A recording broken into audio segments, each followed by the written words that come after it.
All right, special update. Some simple information. 26th in Cal tomorrow morning. 9:30 is a Zoom call for Ella's murderer for one of the brothers, and in person at 10:30 in room 306 for the other one. And then in room 308 at 10 a.m. is the murderer of Johnny Rivera. So if you can make court, if you're in 26th and Cal tomorrow, let's show some support for our departed members and just stand in unity. That's tomorrow, 26th in Cal, room 306, 308. In person is at 10 and 10:30. Arbitration this morning on the discipline for the COVID policy. 35-day plus people. Kind of went like this. The city's position hasn't changed. If a superintendent has made a recommendation for termination, they're saying it is not in the purview or the authority of the arbitrator. Our position from the get-go was that the arbitrator, in his original decision, basically assumed jurisdiction over discipline.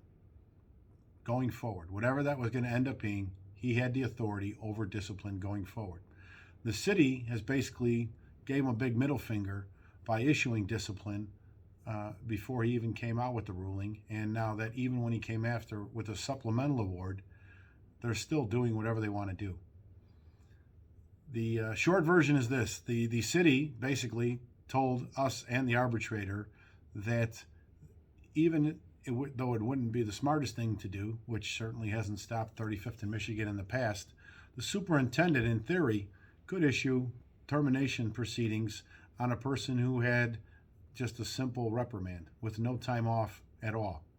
And again, the delineation we all get. It's about the insubordination. It shouldn't be about time off, but just follow me here. They said that even though the supplemental award said that it's a verbal reprimand for 0 to 9 days and no paid status, the superintendent could still basically recommend termination.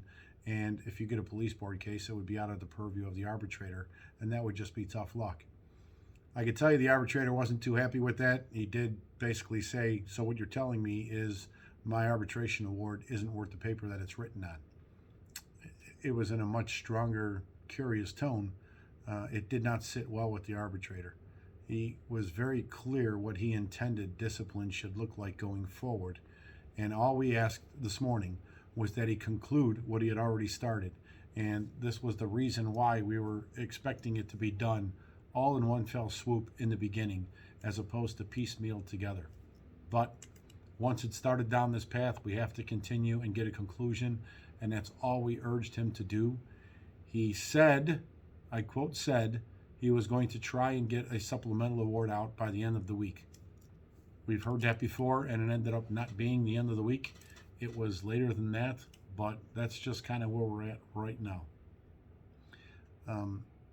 I can tell you, we have very few friends when it comes to this department. You know, the reality is even management and labor affairs, who seems workable sometimes, was championing the cause of the superintendent and his authority to do whatever he wants to do.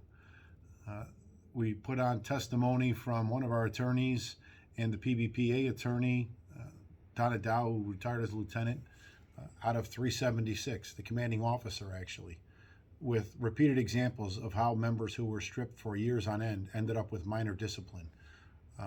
So considerations might be there, but the default position in a worst case scenario is that until it ends up not at the law department, because the process is the superintendent makes the recommendation, it gets sent to the law department, where the law department reviews it.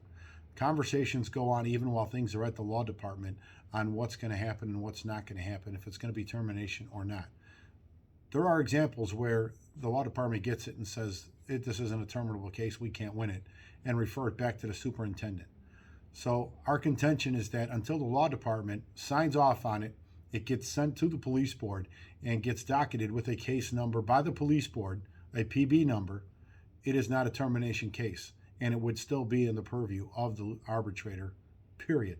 It's really that simple. The city basically is saying no. The second it goes to the superintendent's desk and he makes a recommendation, it is now a termination case, and the arbitrator has no authority.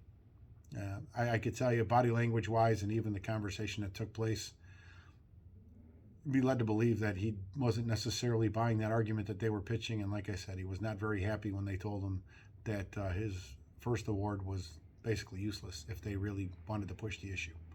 So as soon as we have word on that, I'll get back to you.